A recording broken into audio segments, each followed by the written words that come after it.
माजी आरोग्यमंत्री तानाजी सावंत यांच्या कार्यकाळातील एक कंत्राट सध्या वादात आल्यानंतर ते मुख्यमंत्री देवेंद्र फडणवीस यांच्या बंगल्यावर पोहोचले।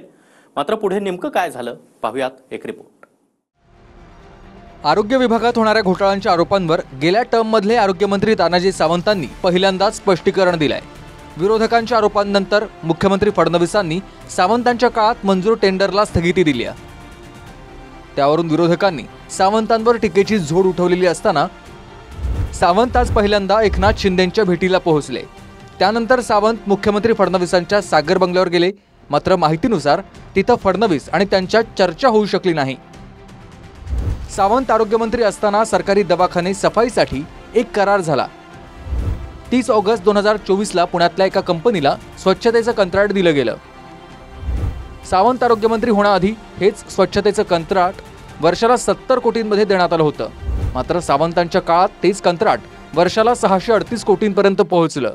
म्हणजे जिथे याआधी दवाखाने स्वच्छतेसाठी 5 वर्षात 350 कोटी खर्च होणं अपेक्षित होतं, तो सावंतांच्या काळातील टेंडरनुसार 3190 कोटींपर्यंत गेला।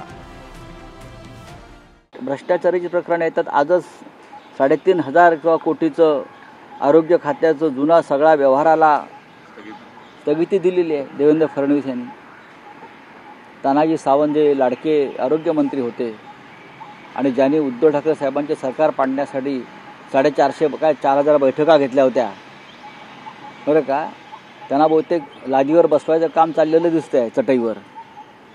बघू आपण जे माननीय मुख्यमंत्री आणि उपमुख्यमंत्री निर्णय घेतील त्याची चौकशी करतील। मी तरी म्हणेन चौकशी करावी। आपणही आपल्या माध्यमातून सांगा या प्रत्येक टेंडर प्रोसेसची काय आज जे विरोधकांनी जी पोटतिडी काय त्यांची किंवा त्यांना माहीत आता 5 वर्ष काहीच नाही।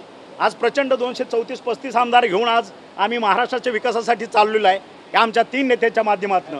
आणि मग आता कुठला ना कुठला विषय काढायचा आणि एक बर्निंग इश्यू करून एक आहे सो कॉल्ड जे नेते आहेत त्यांना टार्गेट करायचं आणि त्या टार्गेटच्या माध्यमातून मग आम्ही विचलित होऊ आणि त्यांच्यावरती काहीतरी ते जसं आपल्याला कुत्रं चावतो ना आपण कुत्र्याला चावतो का, चावत नाही, त्याच्यामुळे त्यांना बरोळ द्या। Bureau report TV9 Marathi.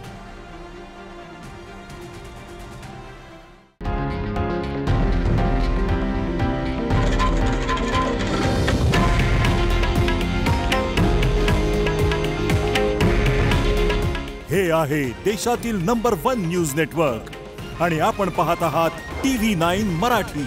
काळजी तुमची, हित महाराष्ट्राचं।